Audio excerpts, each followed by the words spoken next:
दोस्तों, हमारी YouTube channel PSS classes में आपका स्वागत है। आज हम बल तथा न्यूटन के गति विषयक नियम जो कि हमारा चैप्टर है उससे कुछ रिलेटिव टॉपिक के बारे में बात करेंगे। यहाँ पर हमने दो टॉपिक लिया है, गति तथा बल। ठीक है, हम इसे बताएंगे, इसके अंदर पूरा घुस कर बताएंगे। अगर आप मेरा वीडियो देख रहे हैं तो उसे पूरा देखिए, बीच में आप स्किप मत करिए, नहीं तो आपको पूरा लाभ नहीं मिलेगा। हो सकता है बीच में वैसे कुछ बताएं कि आपके लिए वो बहुत लाभकारी हो।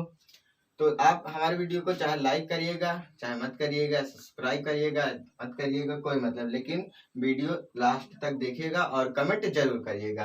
तो आइए हम अपने टॉपिक पे बात करते हैं।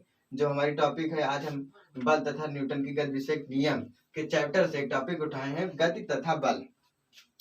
इनको हम इसलिए साथ में पढ़ रहे हैं क्योंकि गति तथा बल एक दूसरे से संबंधित हैं। अगर हम बल पढ़ेंगे, पहले बल ही पढ़ लेंगे, तो बिना गति के हम बल नहीं समझ पाएंगे, इसीलिए हम पहले गति पढ़ रहे हैं। ठीक है, अब देखिए गति, जो गति की परिभाषा होती है उसकी परिभाषा हमने लिखा है मोशन, इसकी इंग्लिश है। गति की परिभाषा क्या है? यदि कोई वस्तु समय के साथ अपनी स्थिति बदलती है, तब समय के साथ उसके स्थिति में हुए परिवर्तन को क्या कहलाता है? परिवर्तन ही गति कहलाता है। ठीक है, अब देखिए, यदि कोई वस्तु समय के साथ अपनी स्थिति बदलती है, समय के साथ क्या होता है? वस्तु की स्थिति में उसके स्थिति में बदलाव हो जाता है। जैसे कि अभी किसी समय मैं यहाँ हूँ और आप घड़ी देखिए, किसी समय मैं यहाँ पर हूँ, देखिए कि समय बदल रहा है, कभी आगे कभी पीछे। समय बदलने से क्या हो रहा है कि मेरी स्थिति भी बदल रही है ना। तो क्या कर रहा हूँ मैं? यहाँ पर गति कर रहा हूँ। आप उदाहरण देख लीजिए, बैलगाड़ी, पैदल चलता मनुष्य, साइकिल, मोटर कार, बस, ट्रक आदि। ठीक है, बहुत सारे उदाहरण है। सूर्य, ग्रह भी है, तारे भी हैं, क्या करते हैं? गति करते हैं। आप जब कभी देखे होंगे रोड पर जो गाड़ियां चलती हैं, उनकी क्या होते हैं? स्थिति में समय के अनुसार, समय के साथ परिवर्तन करती रहती है ना। तभी आप कहते हैं कि वो गाड़ी जा रही है, गति कर रही है, एक स्थान पर कभी टिकती नहीं है। गतिशील वस्तु एक स्थान पर कभी नहीं टिक सकती है। ठीक है, अब देखिए बैलगाड़ी को भी आप देखे होंगे कि बैलगाड़ी चलती रहती है जब तक बैल उसे खींचता है।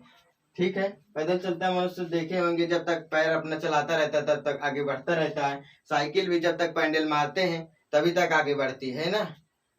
समय के साथ उसकी स्थिति में परिवर्तन होता है, और जब समय के साथ किसी की स्थिति में परिवर्तन होता है तभी उसे हम गति कहते हैं। ठीक है, उदाहरण देख लिए, इसका उदाहरण भी है। अब आपने ध्यान दिया होगा, आप कभी ध्यान देते होंगे कि जब कोई वस्तु गति करता है, वस्तु तो गति करती है, जैसे बैलगाड़ी हो गई, गति करती है, बैल उसे खींचता है। ठीक है, तब आप यह ध्यान दिए हैं कि जो बैलगाड़ी है, बैलगाड़ी का मतलब होता है, इसमें दो चीज होती है, एक बैल होता है, एक गाड़ी होती है। ठीक है, या साइकिल ले लीजिए, कार ले लीजिए, और बस, ट्रक, पैदल चलता आदमी, कुछ भी लीजिए। कभी आपने ध्यान दिया कि एक चीज गति क्यों कर रहा है? तो आप देखे होंगे कि जब किसी गाड़ी को बैल से जोड़ देते हैं तब क्या करता है? बैल उसे खींचता है, तभी गति करता है ना। ये जो गाड़ी है कब गति करेगी? जब बैल उसे खींचेगा तब गाड़ी गति करने लगेगी। इसकी स्थिति में, समय के अनुसार इसकी स्थिति में परिवर्तन होने लगेगा। अब जैसे मान लीजिए साइकिल है, साइकिल कब गति करेगी? जब उस पर कोई पैडल मारेगा तभी गति करेगी, तभी उसकी स्थिति में समय के साथ परिवर्तन होगा। इसकी स्थिति में कब तक परिवर्तन नहीं होगा? जब तक उस पर पैडल नहीं मारी जाएगी। ध्यान दीजिए, स्थिति में किसी भी वस्तु की स्थिति में कब तक नहीं परिवर्तन होगा? जब तक उसे बाहर से कुछ किया ना जाए। यहाँ पर बाहर से क्या कर रहे हैं? हम साइकिल को पैडल मार रहे हैं। गाड़ी में क्या कर रहे हैं? बैल को लगाकर बाहर से खिंचवा रहे हैं, तभी ये गाड़ी जो है गति कर रही है ना। बस क्या होता है? बस में इंजन होता है, इंजन क्या करता है? इंजन गाड़ी को ढकेलता है। तब आप देखेंगे कि ये सब गति कब करती हैं? जब इनमें कुछ बाहर से कार्य किया जाता है। इनको कब जब कोई चीज ढकेलता है या कोई चीज खींचता है। अब जैसे कि गति, अब जैसे डस्टर है, ठीक है, अगर इसे ऐसे रख दिया जाए, डस्टर को ऐसे रख दिया जाए, तब एक विरामावस्था में है, अब ये गति नहीं कर रहा है, ठीक है। लेकिन जैसे ही अगर हम इसे धक्का मारें, धक्का मारें, जैसे ही हम इसे धक्का मारेंगे क्या होगा, ये आगे खिसकेगा, खिसकेगा, इसकी स्थिति में परिवर्तन होगा, तो ये गति करेगा। आप देख सकते हैं कि गति कब कर रहा है, जब हम इसे धकेल रहे हैं ना, या फिर स्थित है, हम इसे अपनी ओर लाना चाहते हैं, तब क्या करेंगे, खींचेंगे, तब भी गति करेगा। तो देखेंगे कि ये जो गति कराने के लिए कारक है क्या है, हम या तो वस्तु को खींच सकते हैं या तो ढकेल सकते हैं, यही तो कर सकते हैं ना। यही जो कारक है इसी को बल कहते हैं। चीज को ढकेलना या खींचना ही क्या कहलाता है, बल लगना कहलाता है, ठीक है। तो बल की परिभाषा जो होती है वो हमने यहाँ लिखा भी, लिख दिया। बल वह बाह्य कारक है जो किसी वस्तु की विराम अथवा गति की अवस्था में परिवर्तन करता है, ठीक है, या परिवर्तन करने की चेष्टा करता है। आप देख रहे होंगे कि यहाँ पर परिभाषा में दिखाएगा कि विराम अवस्था, विराम वस्तु की विराम अवस्था, ठीक है, अथवा गति की अवस्था में परिवर्तन करता है या परिवर्तन करने की चेष्टा करता है। मतलब यहाँ पर जैसे कि अभी गाड़ी एक थी, यहाँ पर कोई गाड़ी थी, जब तक इसमें बैल नहीं लगा था, बैल को नहीं लगाए थे, तब तक ये गाड़ी अपने आप से चल रही थी, नहीं चल रही थी। जब हम बैल लगाए, बैल को हाके, तब क्या हुआ, एक गति करने लगी, अर्थात इस विराम अवस्था में थी, अब किस अवस्था में हो गई, गतिशील अवस्था में हो गई, ठीक। अब मान लीजिए इसी पर हम बहुत सारा बोझा लाते हैं और यहाँ पर कमजोर बल लगाते हैं, कमजोर बैल लगाते हैं, कमजोर बैल लगाएंगे तब ये खींच नहीं पाएगा, लेकिन खींचने की कोशिश करेगा ना, परिवर्तन करने की कोशिश करेगा कि इसकी स्थिति में कुछ परिवर्तन हो, लेकिन कमजोर रहेगा तो परिवर्तन नहीं होगा, लेकिन बल तो लगेगा ही ना। आप स्क्रीनशॉट एक बार ले लीजिए, उसके बाद समझा रहे हैं। अब देखिए कि किसी गतिशील, यहाँ पर गति विराम अवस्था हो गया, अब देखिए किसी गति की अवस्था में कैसे परिवर्तन कर रहा है। जैसे मान लीजिए कोई एक ठेला है, वो जा रहा है, ठीक है, एक तल पर चल रहा है, समतल तल पर, उसे एक बार ठेल दिया, अब चल रहा है। अगर हम इसे पीछे से तेजी से फिर से धक्का दें, तब जिस चाल से मान लीजिए पहले 3 मीटर प्रति सेकंड की चाल से चल रहा था, धक्का देने के बाद जब इस पर बल लग गया, जब बल लगा तब इसकी चाल बदल गई, अब कितनी हो गई, अब 5 मीटर प्रति सेकंड हो गए। तो देखिए जब गति की अवस्था में है, ये ठेला जो है गति की अवस्था में, लेकिन जब बल लगा तब क्या हुआ, इसकी स्थिति में परिवर्तन हो गया ना। तो बल लगाने से किसी वस्तु की गति में परिवर्तन हो जाता है, या परिवर्तन करने का चेष्टा भी करता है, ठीक है। जैसे अभी हमने समझाया कि जो गाड़ी है उस पर बोझा लाद दिया जाए और कमजोर बैल को खींचने के लिए कह दिया जाए, तब वो खींच नहीं पाएगा, लेकिन प्रयत्न जरूर करेगा।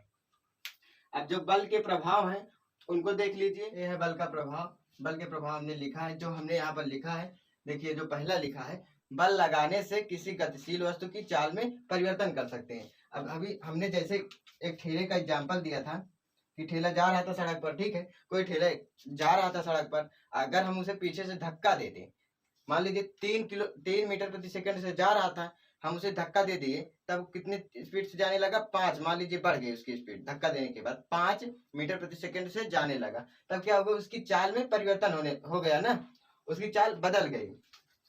तो ये हो गया पहला, बल लगने से किसी गतिशील वस्तु की चाल में परिवर्तन कर सकते हैं। अब जो दूसरा है, बल द्वारा गतिशील वस्तु की दिशा बदल सकते हैं। अब देखिए दिशा कैसे बदल सकते हैं। मान लीजिए आप लोग क्रिकेट खेलते होंगे तो आप देखा होगा कि जब बॉलर गेंद को फेंकता है तब बैट्समैन बैट के द्वारा बल लगाकर गेंद को अपनी मनचाही दिशा में मोड़ लेता है और छक्के चौके मारता है। फुटबॉल के गेम में आप देखे होंगे कि जो खिलाड़ी होता है फुटबॉल को अपने पैरों से अपनी मनचाही दिशा में बल लगाकर मोड़ता है ना।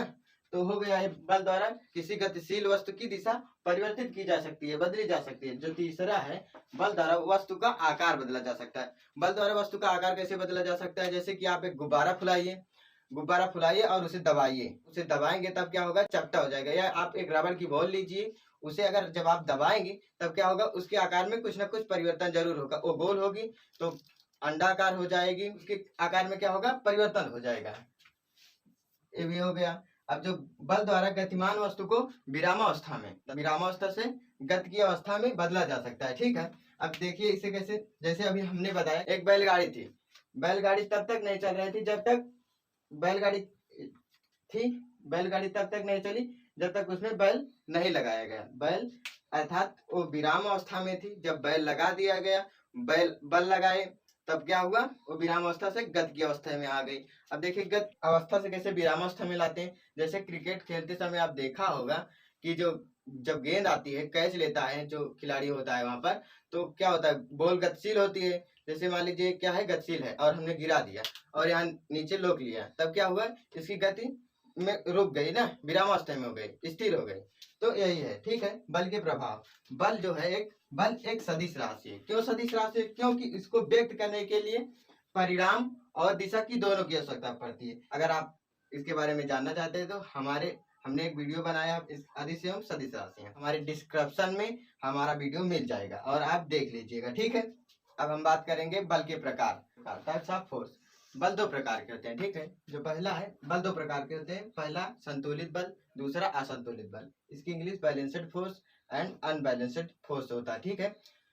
संतुलित बल क्या होता है? अब आइए देखिए संतुलित बल क्या होता है। संतुलित मतलब आप कभी गांव में सुने होंगे कि कहते हैं कि बैलेंस जो होता है उसको बना कर चलिए। कभी आप कहीं ऐसी जगह पर जा रहे हो जो बहुत ही ऊंचा हो और पतला हो, तो कहते हैं कि अपना बैलेंस बना कर चलिए, नहीं तो गिर जाएंगे। तो ये जो संतुलित बल होता है, इसकी परिभाषा लिखेंगे नहीं। अब किसी वस्तु पर दो या दो से अधिक बल का कार्य कर रहे हो और उनका परिणामी शून्य हो। जब किसी वस्तु पर दो या दो से अधिक बल कार्य कर रहे हो और उनका परिणामी शून्य हो, तो उसे क्या कहेंगे, संतुलित बल, बैलेंस्ड फोर्स। अब इसका उदाहरण देख लीजिए। जैसे कि मान लीजिए रस्सी कसी हो रही है। रस्सी कसी मतलब जानते हैं ना कि जो रस्सी पकड़कर दो टीमें बटकर खींचती है एक दूसरे को। अगर मान लीजिए एक टीम में एक रस्सी है, ठीक है, और इस तरफ मान लीजिए दो लोग हैं और इस तरफ भी दो लोग हैं और एक पकड़कर रस्सी खींच रहे हैं। मान लीजिए 10 न्यूटन से एक खींच रहे हैं और 10 न्यूटन का बल ए लगा रहे हैं। जो बल का मात्रक होता है, बल का मात्रक न्यूटन होता है, ठीक है। ये जो खींच रहे हैं 10 न्यूटन से खींच रहे हैं, 10 न्यूटन से खींच रहे हैं, तब क्या होगा कि कोई टीम इधर से उधर नहीं जाएगी। ऐसे अपनी जो स्थिति है, इनकी स्थिति में कोई बदलाव नहीं होगा, अपनी स्थिति पर ही बने रहेंगे। अब ऐसे ही देख लीजिए, मान लीजिए कि यहाँ पर कोई ऐसे नुकीला चीज रखा गया है। यहाँ पर एक चाकर प्लाई रख दी गई है और इस तरफ 10 किलो का भार रखा है और इस तरफ 10 किलो का भार रखा है। तब क्या होगा, ये जो प्लाई है अपनी जगह पर ही ठहरी रहेगी। अगर हम इस तरफ कम कर दें तब क्या होगा, उठ जाएगी और इसकी स्थिति इस तरह हो जाएगी, ठीक है। तो बैलेंस जो संतुलित बल होता है, इसका कोई परिणाम नहीं निकलता। जैसे यहाँ देख रहे हैं कि बल दोनों 10-10 न्यूटन का लगा रहे हैं, कोई भी टीम हार नहीं रही, इसका परिणाम नहीं निकल रहा है। अब असंतुलित बल की परिभाषा सुनिए। असंतुलित बल, जब किसी वस्तु पर दो या दो से अधिक बल कार्य कर रहे हो, दो या दो से अधिक बल कार्य कर रहे हैं और उनका परिणामी जो आए वो शून्य ना हो, तब क्या होगा, वहां पर असंतुलित बल होगा। अब देखिए यहीं पर मान लीजिए एक टीम में 4 लोग आ जाए, एक टीम में 4 लोग आ गए। अब मान लीजिए एक लड़का 5 न्यूटन का बल लगा रहा है, तो चारों मिलकर कितना लगाएंगे, 20 न्यूटन का, ठीक है। और इस तरफ 10 ही न्यूटन का लग रहा है, ठीक है, 5-5 न्यूटन का। अब देखिए कि कौन टीम किसको खींच लेगी। मान लीजिए टीम 1 हो गई, टीम 2 हो गई, ठीक है। तो देखेंगे आप, जो 20 न्यूटन वाला बल लगा रहा है, इस तरफ ज्यादा संख्या है, तो ये जो टीम है इस तरफ खिसक आएगी।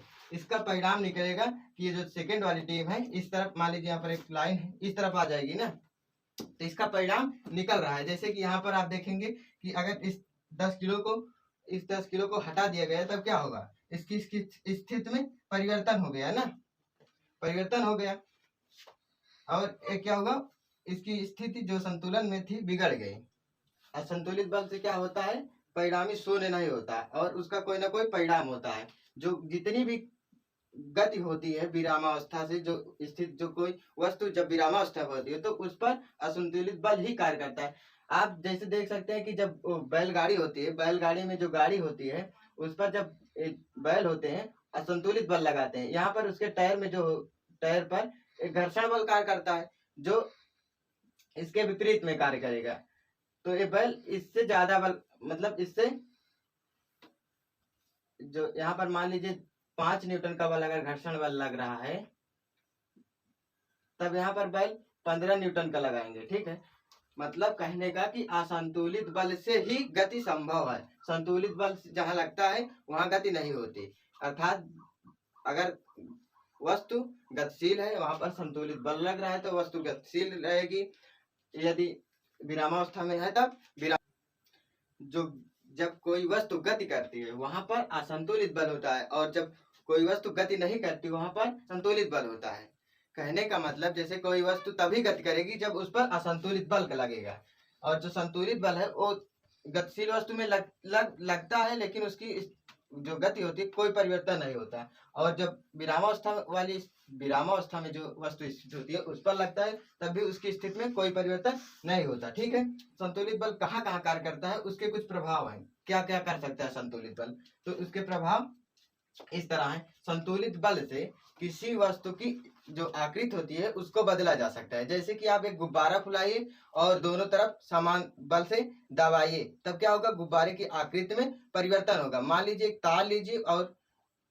तार लीजिए और उसको बराबर बल से मोड़िए, तब क्या होगा, तब भी उसके जो आकृति होगी वो परिवर्तन हो जाएगा। जैसे मान लीजिए एक तार सीधा है, F1 इस तरफ लगा और F2 इस तरफ लगा, ठीक है, बराबर है, तब क्या होगा, इस जो तार अभी एकदम सीधा था अब मुड़ गया ना। और यहाँ पर गुब्बारा है, मान लीजिए अगर इस पर हम बल लगाएंगे, F1 मान लीजिए इस तरफ लग रहा है और उस तरफ से F2 बराबर है, ठीक है, तब इसकी आकृति ऐसे कुछ चपटी हो जाएगी, मतलब इसकी आकृति में परिवर्तन हो जाएगा। जो संतुलित बल है उससे क्या हो सकता है, वस्तु के आकार को बदला जा सकता है। संतुलित बल लगने से किसी वस्तु के लंबाई में भी परिवर्तन किया जा सकता है। जैसे आप एक ट्यूब लीजिए, मान लीजिए ट्यूब 10 मीटर है, ठीक है, अब दोनों तरफ बल लगाइए, समान बल, एक इस तरफ लगा दीजिए, बल इस तरफ लगा दीजिए, F1 मान लीजिए यहाँ पर लगा दिए, F2 इस तरफ, तब क्या होगा, अब ए इस ओर खींच रहा है और ए इस ओर खींच रहा है, मान लीजिए 10 न्यूटन के बल से भी और 10 न्यूटन के बल से भी, तो क्या होगा, ये जो ट्यूब है वो बढ़ जाएगी ना, ट्यूब तनती है तो ट्यूब की लंबाई में क्या होगा, वृद्धि हो जाएगा। कहने का मतलब कि संतुलित बल से किसी वस्तु की लंबाई को परिवर्तित किया जा सकता है। दूसरा हो गया। अब तीसरा जो है, संतुलित बल के लगने से ही वस्तु में घूर्णन होता है, मतलब वस्तु अपनी जगह पर घूमती है। जैसे चक्का, साइकिल आप खड़ी कर दीजिए और उस जो पैडल होती है उसे घुमाना होता है ना, जो धुरा पे घूमता है वहां पर क्या होता है, संतुलित बल कार्य करता है। संतुलित बल का मतलब होता है, जैसे मान लीजिए चक्का है तो मान लीजिए एक बल इस तरफ लग रहा है, एक बल इस तरफ लग रहा है। यदि F1 इस तरफ, यहाँ पर वायरिंग होती है, जब F1 इस तरफ खींचेगा तो चक्का उस तरफ जाएगा, और जब यहाँ पर खींचेगा तो चक्का इस तरफ आएगा। F2 मान लीजिए F3 है और यहाँ पर F4 है और F2, ये सब बल बराबर होते हैं। नहीं तो ये चक्का क्या करे, इससे निकल जाए, जो यहाँ वायरिंग होते हैं निकल कर बाहर भाग जाए। अगर जब किसी भी तरफ बल का मान बढ़ेगा या घटेगा तब ये चक्के में डग हो जाएगा, तब ये सही से नहीं घूम पाएगा अपनी जगह पर, मतलब इसमें घूर्णन नहीं हो पाएगा। ठीक है, तो दोस्तों इस वीडियो से आपको अगर कुछ लाभ हुआ होगा तो कमेंट करके जरूर बताइएगा।